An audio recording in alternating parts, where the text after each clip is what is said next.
livestockers? Zach, the stock cropper. Me and my buddy Mac, the bulldog, gonna be bringing home some Cluster Cluck Friday before the 4th of July.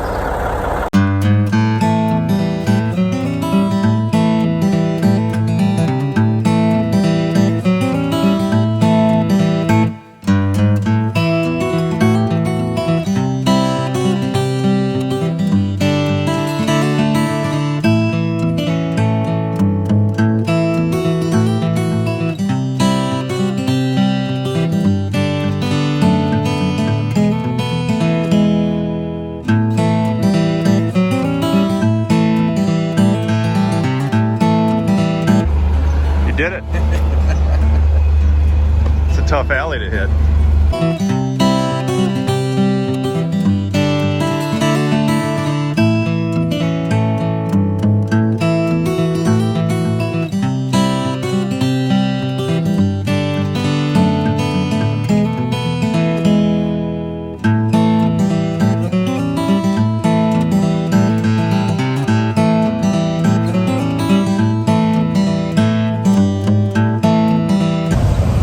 Got the barn all loaded and locked. You can see it riding back here through the dirty window. It's about a 75-mile drive back to the farm with the Cluster Cluck MAX9.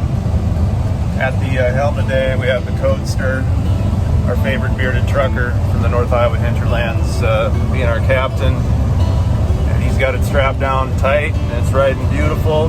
Got about 40 minutes left, and we're gonna get this thing unloaded and get it headed to the farm.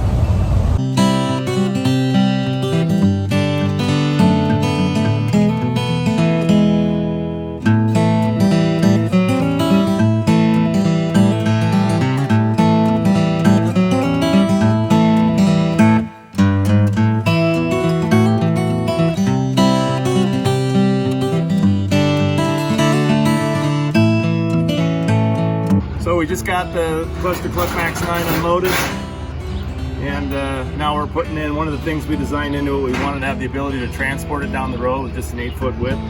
So we built on these hub mounts where we could just attach a regular like car tire to it just for temporary movement. And so we unloaded here at this other farm that had 2 forklifts, and now we're just going to hook it onto the tractor and pull it down the road with these wheels and get it back to the farm.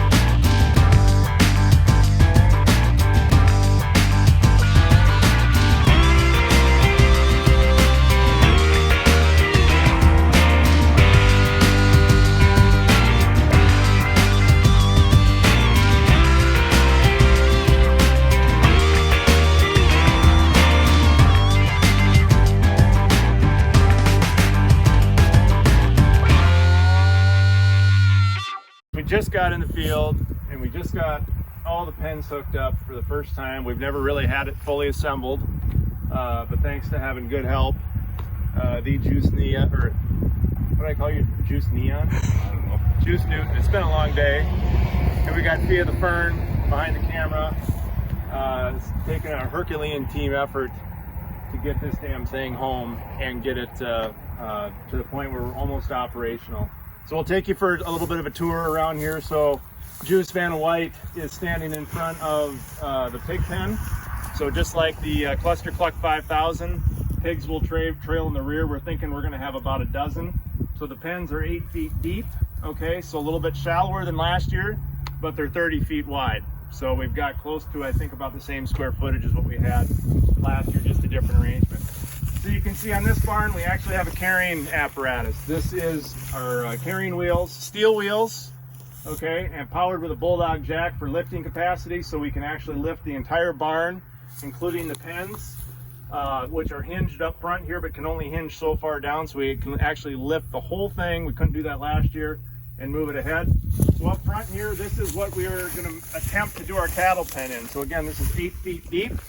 and 30 feet wide. And you can see that we're into our summer annual mix here. We've got a tooth design here so that the forage can feed through underneath, hopefully without mashing it all down. We're gonna have to see how that works. We've got these gauge wheels for the front pens to ride on out front. We've got our food truck doors open. When we put all the aluminum on it, we said if we fail at this, we can have one heck of a food truck, beer truck that we can yank around the Midwest. If this doesn't work out, we'll just have to take the pens off. This is all pre-cooked food, by the way. Pre-cooked, yeah. This is kind of a food truck. Like, it is a food truck. Yeah, because we're making food. Okay, so this is the cattle pen inside. We're going to have two calves in this space. So as Fia the Fern walks in, you can actually see we don't have tenderfoot flooring in here because we figured that wouldn't be necessary for the cattle. But again, we've got our roof gravity feed system, just like the Cluster Cluck 5000.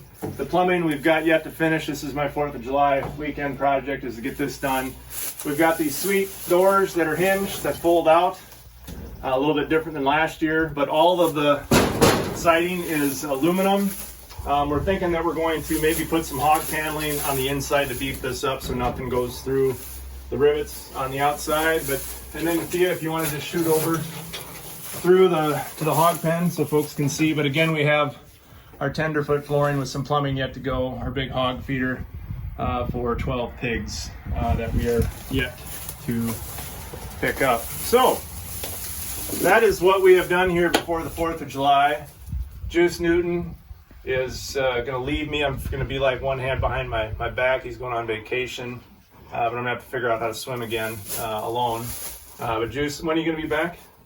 Somewhere around the 12th. Somewhere around the 12th. So Fia and I got to survive the next 10 days without Hercules around. So we'll see what we can do. But the plan is we're going to try to get some cattle in here this weekend, maybe go get some pigs, and quite possibly by Sunday or even Monday, we could have the whole fleet out here and actually rolling. So I'm really excited to bring this and show you the Cluster Cluck. We've been working on this thing since January, from redesign off of the Cluster Cluck 5000 to get to something that's a bigger width. And again, a lot of people are probably wondering, why did you build something so damn big? So the idea here with this big barn is that could we build something that could scale at normal field widths for cropping? And we thought 30 foot would be a reasonable swath pattern to fit with what machinery is available today if you're wanting to do intercropping in between with pasture and row crops. We thought this dimension would be probably the best fit for it. So again, the whole purpose of the demo site this year is to show various uses of this idea of this mobile barn grazing technology. We're going to have the 30 footer, the 20 footer, and then we're going to have the 8 to 10 footer that Dawn is constructing currently. And all of them should be here and in place and working. Probably the Dawn version will be here about July 20th, and we'll have everything finally here. So it's been a long day. It's been hot. We're all sweaty, thirsty, and the beer is going to taste good tonight. Happy 4th of July. Thanks for watching. Everybody stay safe this weekend. Happy birthday, America. Happy birthday, America. Thanks, Juice.